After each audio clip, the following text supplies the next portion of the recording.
I wiped the flour from my hands, inhaling the sweet aroma of freshly baked cookies wafting through my kitchen. The front door creaked open, and I turned to see Derek sauntering in, his trademark charming smile plastered across his face. "Hey, darling, smell those cookies, but I have something even sweeter for you," he said, his eyes twinkling with mischief. I couldn't help but smile back, even as a flicker of unease passed through me. There was something off about his expression, a darkness lurking beneath the surface that I couldn't quite place. "Oh, and what might that be?" I asked, trying to keep my tone light. Derek reached into his pocket and pulled out a small velvet box. My heart skipped a beat as he dropped to one knee. "Emma Rowland, will you marry me?" The world seemed to stop. This was everything I'd ever dreamed of, wasn't it? Yet that nagging feeling of doubt persisted. "Derek, I don't know what to say," I stammered. His smile faltered for a moment. "Say yes. Of course. We're perfect together, Emma. Think about it. The successful marketing exec and the talented baker. We'll be unstoppable." I hesitated, my hand unconsciously moving to rest on my slightly swollen belly. We'd only known each other for 6 months, and I was already 3 months pregnant. It all felt so fast. "What about the baby?" I asked softly. Derek's eyes hardened for a split second before his charm offensive kicked back in. "That's why this is perfect timing, sweetheart. We'll be a real family." I took a deep breath, pushing my doubts aside. "Yes, Derek. Yes, I'll marry you." He slipped the ring on my finger and pulled me into a kiss. It should have been magical, but something felt off. The next few weeks passed in a whirlwind of wedding preparations. I was at my parents' house, discussing flower arrangements with my mother, when my phone buzzed with a text from Derek. "Sorry, babe. Late meeting. Don't wait up." I frowned, showing the message to my mom. "That's the 3rd time this week," I said. Mom patted my hand. "I'm sure he's just busy with work, dear. Planning a wedding and preparing for a baby is a lot of stress." I nodded, not entirely convinced. "I guess you're right." Later that evening, I was about to head home when I overheard my parents talking in hushed tones in the kitchen. "I don't like it, Marge," my father's gruff voice carried. "Something's not right with that Derek fellow." "Oh, Harold, you're just being overprotective," Mom replied. "Emma's a grown woman. She can make her own choices. But a shotgun wedding, and have you seen the way he looks at her sometimes? Like she's, I don't know, a prize he's won?" I backed away, my heart pounding. Was I making a terrible mistake? The day of the wedding arrived all too quickly. As I stood in the bridal suite, adjusting my veil, my best friend Lily burst in, her face pale. "Emma, I need to talk to you," she said urgently. "Lily, what's wrong? You look like you've seen a ghost." She wrung her hands nervously. I saw Derek outside. He was on the phone, arguing with someone." My stomach dropped. "What did you hear?" Lily hesitated. He said, "Don't worry, baby. Once we're married, I'll have access to her trust fund. Then we can be together." The room spun around me. I clutched the vanity for support, my mind reeling. "Emma?" Lily's voice sounded far away. "What do you want to do?" I looked at my reflection in the mirror, at the hopeful bride staring back at me. In that moment, I knew I had a choice to make, one that would change the course of my life forever. "I need to talk to Derek," I said, my voice surprisingly steady. "Right now." I stared at the positive pregnancy test, a mix of joy and dread swirling in my stomach. Derek and I had been married for just 3 months, and already the cracks in our relationship were starting to show. I took a deep breath and headed downstairs to share the news. "Derek," I called out, entering the living room. He was sprawled on the couch, scrolling through his phone. "What is it, Emma?" he asked, not bothering to look up. I swallowed hard. "I'm pregnant." His head snapped up, eyes wide. For a moment I saw a flicker of, was it panic? But then his trademark smile spread across his face. "That's wonderful, darling," he said, standing up to embrace me. But his hug felt stiff, forced. As the weeks passed, Derek's behavior became increasingly erratic. He'd come home late, reeking of alcohol and perfume that wasn't mine. When I'd confront him, he'd turn it around on me. "You're being paranoid, Emma," he'd snap. "This pregnancy is making you crazy." One night, I was folding laundry when his phone buzzed on the nightstand. I shouldn't have looked, but something compelled me. The text message preview made my blood run cold. "Can't wait to see you tonight, baby. Don't forget the champagne. R." My hands shook as I put the phone down. I heard the front door open and Derek's footsteps on the stairs. "Hey, I'm heading out," he called. "Work dinner." I met him in the hallway, my heart pounding. "With R?" I asked, my voice barely above a whisper. Derek's face hardened. "You went through my phone?" "Who is she, Derek?" He laughed, a cold, cruel sound that made me flinch. "You're being ridiculous, Emma. R is a client. Nothing more." But I saw the lie in his eyes. "Don't do this," I pleaded. "We're having a baby. We can work this out." Derek's expression softened, but there was no warmth in it. He cupped my face in his hands. "Oh, Emma, sweet, naive Emma, did you really think a baby would change anything?" I recoiled as if I'd been slapped. "What are you saying?" He sighed, dropping his hands. "I'm saying that this," he gestured between us, "was never meant to last. You were convenient, Emma, a pretty little housewife to show off at company parties, but you're not enough. You've never been enough." Tears streamed down my face. "But our vows, our baby." Derek's laugh was hollow. "Vows are just words, Emma. And as for the baby," he shrugged, "well, I'm sure you'll make a wonderful single mother." With that, he turned and walked out the door, leaving me standing there, shattered and alone. The next few days passed in a blur of tears and sleepless nights. I was curled up on the couch when the doorbell rang. It was Margaret, Derek's mother. "Emma, dear," she said, pulling me into a hug. "I came as soon as I heard. How are you holding up?" I broke down in her arms, sobbing out the whole story. Margaret listened, her face growing darker with each word. "That boy," she muttered. "I raised him better than this."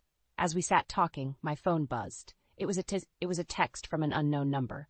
"Emma, it's Rachel. We need to talk. Derek's been lying to both of us." I showed Margaret the message, my hands shaking. "Oh, honey," Margaret said, squeezing my hand. "What are you going to do?"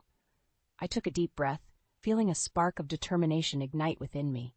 "I'm going to meet her," I said, "and then I'm going to make Derek pay for what he's done to us." As I typed out a response to Rachel, I felt a shift inside me. The old Emma, sweet, trusting, naive, was gone. In her place was a woman scorned, a mother to be ready to fight for her future. "Game on, Derek," I whispered to myself. "You have no idea what's coming." I stood in the bustling cafe, my heart pounding as I scanned the room for Rachel. A petite blonde waved from a corner table, and I steeled myself as I approached. "Emma?"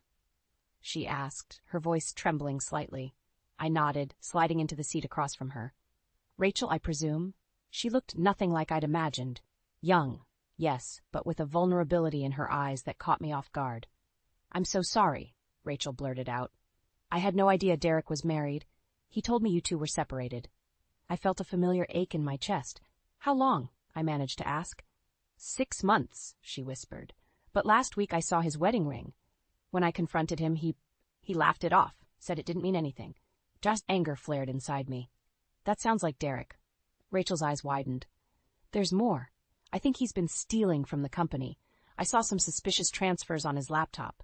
My mind raced. Could this be the leverage I needed? Our conversation was cut short by my phone ringing. It was the hospital. I was in labor. "I have to go," I said, standing abruptly. "My water just broke." Rachel looked panicked. "Do you need help? Should I call Derek?" I shook my head. "No, I'll be fine on my own." But as I rushed to the hospital, pain searing through me, I realized how alone I truly was. Hours passed in a blur of agony and fear. Where was Derek? I'd left messages, but he was nowhere to be found. As another contraction hit, I gripped my mother's hand. "I can't do this," I sobbed. Mom stroked my hair. "Yes, you can, Emma. You're stronger than you know." With one final push, my daughter entered the world. As I held her tiny form, a fierce love unlike anything I'd ever known washed over me. "Hello, Ava," I whispered. "It's just you and me now." It wasn't until hours later that Derek finally showed up, reeking of alcohol. "Where have you been?" I hissed, careful not to wake Ava. He shrugged, barely glancing at the baby. "Out. Had some things to take care of." "Things?" I echoed, disbelief turning to rage. "Your daughter was being born." Derek's eyes hardened. "Don't start, Emma. I'm here now, aren't I?" "Get out," I said, my voice low and dangerous. He laughed. "You can't be serious." "I know about Rachel," I spat. "And the money you've been stealing. Get out before I call security." For a moment, fear flashed across Derek's face. Then his mask of indifference slipped back into place. "Fine," he sneered. "Have fun playing single mom. We both know you can't handle it." As he stormed out, I felt a strange mix of relief and terror. What had I done? The next few days were a haze of sleepless nights, and tearful phone calls. My parents were a godsend, helping with Ava and offering words of encouragement. "You've got this, sweetheart," Dad said one evening as I struggled to soothe a colicky Ava. One day at a time. A week after bringing Ava home, I received a text from Rachel. "Emma, I have proof of Derek's embezzlement. Meet me tomorrow?" As I typed my reply, a plan began to form in my mind. Derek had taken so much from me, my trust, my security, my dreams of a happy family. But I refused to let him take my future. I looked down at Ava, peacefully sleeping in her bassinet. "We're going to be okay, little one," I whispered. "Mommy's going to make sure of it." With newfound determination, I began to plot my revenge. Derek had no idea what was coming, but he was about to learn that hell hath no fury like a woman scorned, especially when that woman is a mother protecting her child. The first few months of single motherhood were a blur of sleepless nights and tear-stained onesies. Ava was colicky, and I was a mess. But with each passing day, I found a strength I never knew I had. One particularly rough morning, as I rocked a wailing Ava, my mom appeared at my door with a casserole and a determined look. "Emma, honey," she said, taking Ava from my arms, "you need a break. Go take a shower, I've got this." I hesitated, but the allure of hot water and 5 minutes of peace was too tempting to resist. As I stood under the spray, I felt the weight of the past few months wash over me. I sobbed, letting out all the pain and frustration I'd been holding in. When I emerged, feeling somewhat human again, I found Mom in the kitchen, Ava peacefully sleeping in her arms. "How did you do that?" I asked, amazed. She smiled. "Years of practice, dear. Now sit down. We need to talk about your future." Over the next hour, we hatched a plan. I'd start a small baking business from home, allowing me to care for Ava while earning an income. It was terrifying and exhilarating all at once. Weeks passed, and word of my baked goods spread through the neighborhood.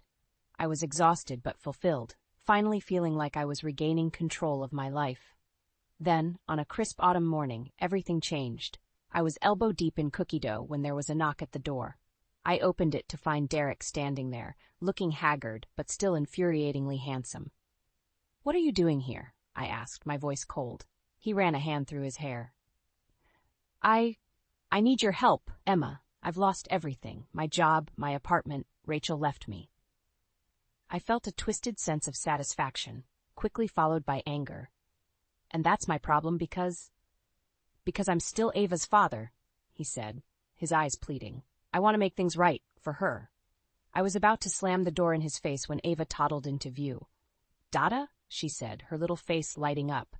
My heart clenched. I couldn't deny her a relationship with her father, no matter how much I wanted to. "You can see her," I said finally, "but on my terms, and you need to get your life together first." Derek nodded eagerly. "I will, I promise. Thank you, Emma." As he left, I felt a mix of emotions churning inside me. Had I made the right decision? That night, as I was going through some old papers, I stumbled upon our joint bank statements. Something caught my eye, a series of large withdrawals made just before our separation. With growing horror, I realized Derek had emptied our savings account. Fury coursed through me. How dare he come here, playing the repentant father, when he'd stolen our daughter's future? I called my parents, my voice shaking with rage as I explained what I'd discovered. "Oh, sweetheart," Dad said, his voice grave. "You need to talk to a lawyer. This changes everything." The next morning, I made 2 calls. The first was to a highly recommended divorce attorney. The second was to Derek. "We need to talk," I said when he answered. "And this time you're going to tell me the whole truth, or so help me, you'll never see Ava again." There was a long pause before Derek replied, his voice uncharacteristically small. "Okay, Emma, you're right. It's time you knew everything." As I hung up, I felt a strange calm settle over me.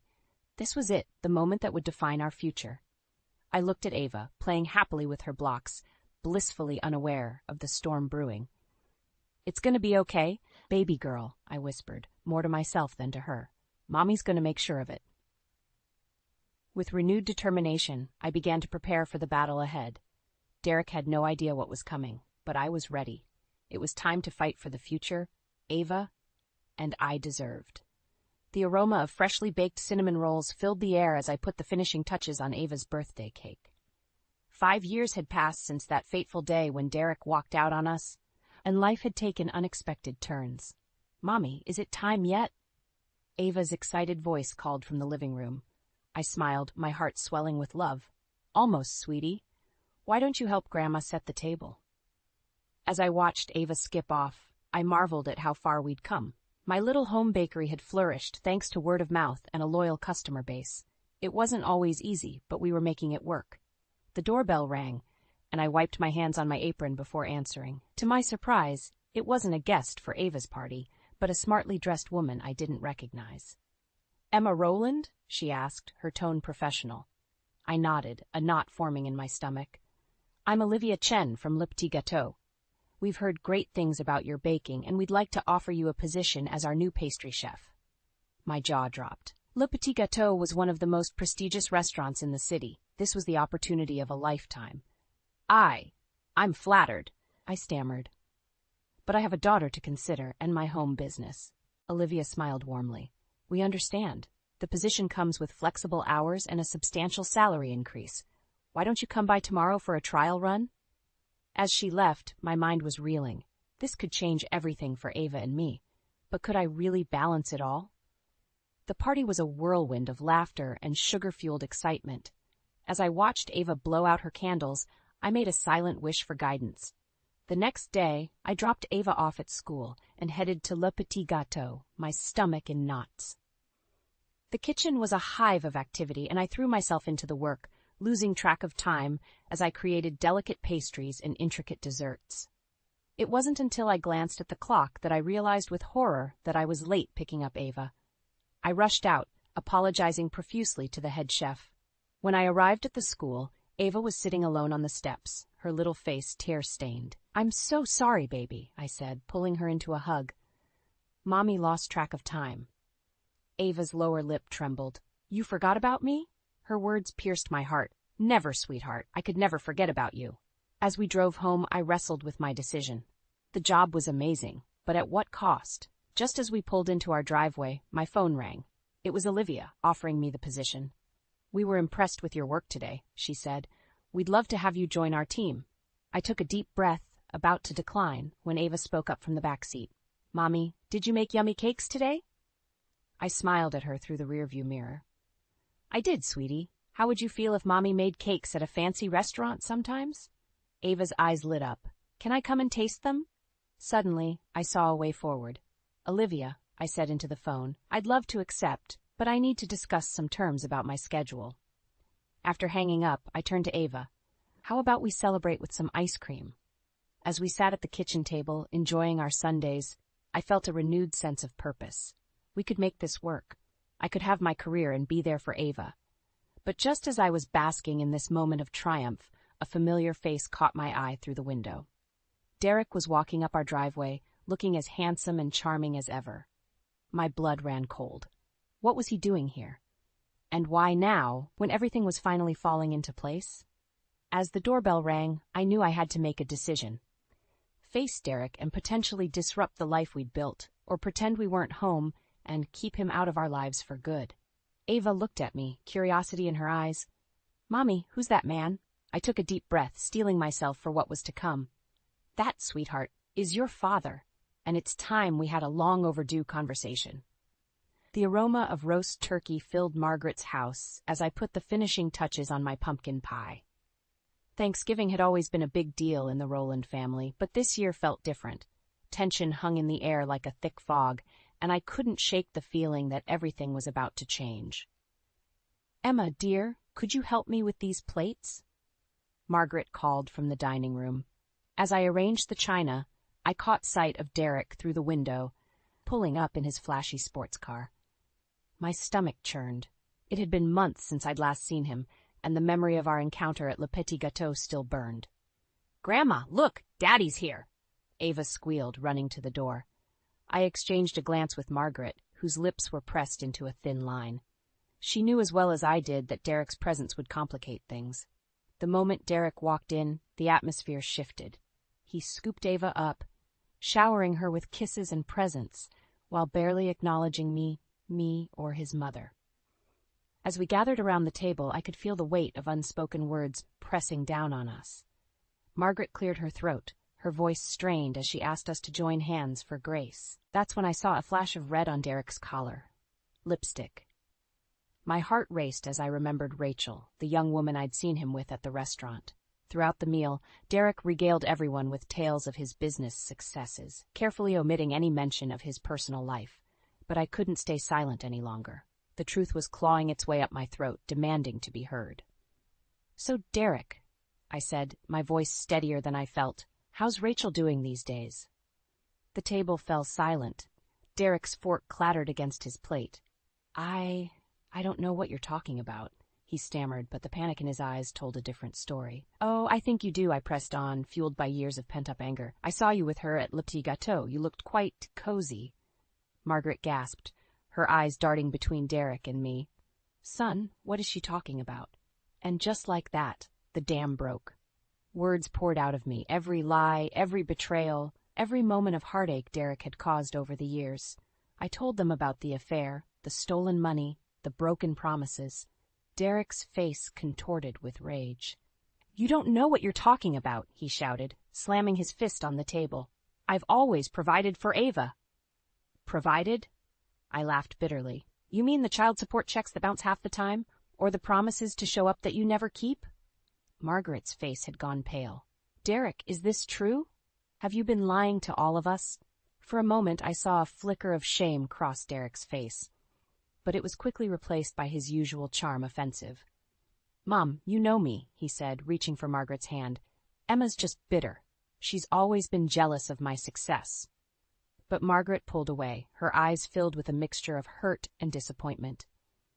"I think I'm finally seeing you clearly for the first time, Derek, and I don't like what I see." The room erupted into chaos. Derek yelled, Margaret cried, and Ava, confused and frightened, clung to my leg. In the midst of it all, I felt a strange sense of calm. The truth was finally out. As Derek stormed out, slamming the door behind him, I turned to Margaret. Her face was streaked with tears, but there was a resolve in her eyes that I'd never seen before. "Emma," she said, taking my hand, "I owe you an apology, and I think it's time we had a long talk about how we're going to make things right." In that moment, looking at Margaret's determined face and feeling Ava's small hand in mine, I realized that this was far from over. The real battle was just beginning, and I needed to be ready for whatever came next. The weeks following Thanksgiving were a whirlwind. With Margaret's unwavering support and my parents rallying around me, I felt stronger than ever. But I knew Derek wouldn't go down without a fight. I was in the bakery, up to my elbows in bread dough, when my phone buzzed. It was Rachel. "Emma, we need to talk. It's about Derek." My heart raced as I agreed to meet her at a nearby cafe. When I arrived, Rachel looked a mess, her eyes red-rimmed, her usually perfect hair disheveled. "He's been lying to me," she blurted out. "To everyone. I found documents. Emma, he's been embezzling from his company, and there's more." As Rachel spilled Derek's secrets, my mind reeled. The affairs, the stolen money, the web of lies, it was worse than I'd imagined. "I'm so sorry," Rachel sobbed. "I had no idea about you and Ava. I'm leaving him." I reached across the table, squeezing her hand. "It's not your fault. Derek fooled us all." Armed with this new information, I felt a surge of determination. It was time to end Derek's games once and for all. But Derek had one last card to play. The next morning, as I opened the bakery, he was waiting for me. "Emma," he said, his voice honey-sweet, "we need to talk." I steeled myself, letting him in. "Make it quick, Derek, I have work to do." I did. He paced the kitchen, running his hands through his hair. "I've been thinking about us, about our family. I want to make things right." I laughed bitterly. "Right? After everything you've done?" "I know I've made mistakes," he pleaded. "But I love you, Emma. I love Ava. Give me another chance." For a moment, I saw a flicker of the man I'd fallen in love with, but then I remembered Rachel's words, the years of lies and betrayal. "No, Derek," I said firmly. "It's too late for that." His face darkened. "You don't want to do this, Emma. I can make things very difficult for you." "Are you threatening me?" I asked, my voice steady despite my pounding heart. "I'm just saying, it would be a shame if something happened to your little bakery, or if Ava found out what a vindictive bitch her mother really is." White-hot anger surged through me. "Get out," I hissed. "Now." As Derek turned to leave, a small voice piped up from the doorway. "Mommy? Why is Daddy being mean?" Ava stood there, her eyes wide with confusion and fear. Derek's face paled. "Sweetheart, it's not what you think," he stammered. But Ava backed away, tears welling in her eyes. "You're a bad man," she whispered before running upstairs. Derek looked stricken. "Emma, Save it," I snapped. "You've done enough damage. But let me make one thing clear. If you ever threaten me or Ava again, I'll make sure everyone knows exactly what kind of man you really are." As Derek slunk out, I sank to the floor, my body shaking with adrenaline and emotion. I'd stood up to him, but at what cost? How could I protect Ava from the fallout? My phone buzzed. A text from Margaret. "Just heard from Derek. Are you okay? Do you need me to come over?"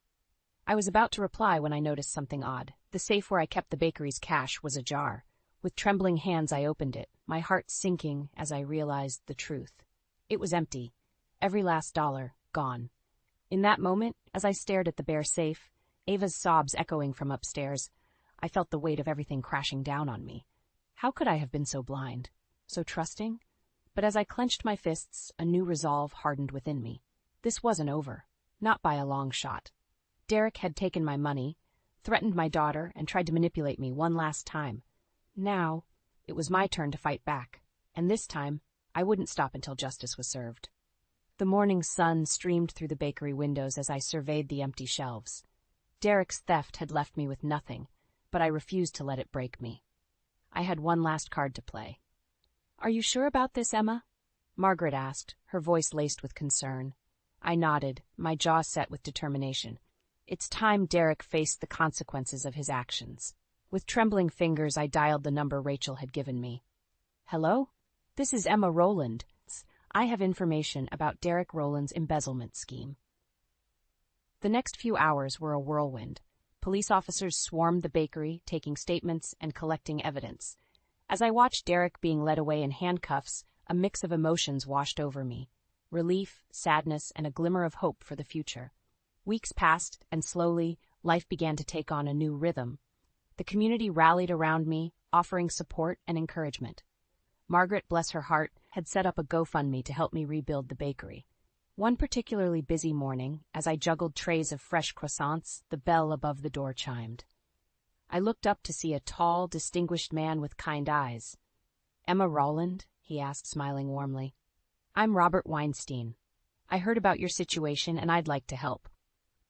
Robert, it turned out, was a successful restaurateur with a passion for mentoring up-and-coming bakers. Over coffee and my signature cinnamon rolls, we talked for hours about recipes, business strategies, and dreams for the future. As the weeks turned into months, Robert became more than just a mentor. His steady presence and unwavering support helped heal wounds I didn't even know I had. And Ava adored him, often begging him to tell her stories about his travels and culinary adventures. On the day of Derek's sentencing, I stood in the courtroom, my heart pounding. As the judge read out his verdict, guilty on all counts, I felt a weight lift from my shoulders. It was finally over. Outside the courthouse, surrounded by my parents, Margaret, and Robert, I took a deep breath of fresh air. "So what now?" my mom asked, squeezing my hand. I smiled, looking at the faces of those who had stood by me through it all. "Now, we build something beautiful." And that's exactly what we did. With Robert's guidance and the community's support, my little bakery blossomed into a thriving business. But more importantly, I blossomed too. 1 year to the day after Derek's arrest, I stood in my newly expanded kitchen, putting the finishing touches on a wedding cake.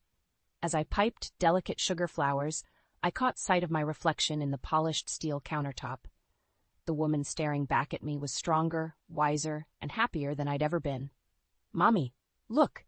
Ava's excited voice pulled me from my reverie. She proudly held up a slightly lopsided cupcake, frosted in every color of the rainbow. "I made it all by myself." I scooped her up, planting a kiss on her flour-dusted cheek. "It's beautiful, sweetheart. Just like you." Robert appeared in the doorway, his eyes twinkling. "I'd say you both inherited the baking gene," he chuckled, wrapping us in a warm embrace. As we stood there, flour-covered and laughing, I realized that this moment of pure joy and love was what I'd been fighting for all along. Derek had tried to break me, but instead he'd set me free. Free to find my strength, my voice, and a love that was real and true. I looked at Robert, at Ava, and at the life we were building together. You know what? I said, my heart full to bursting.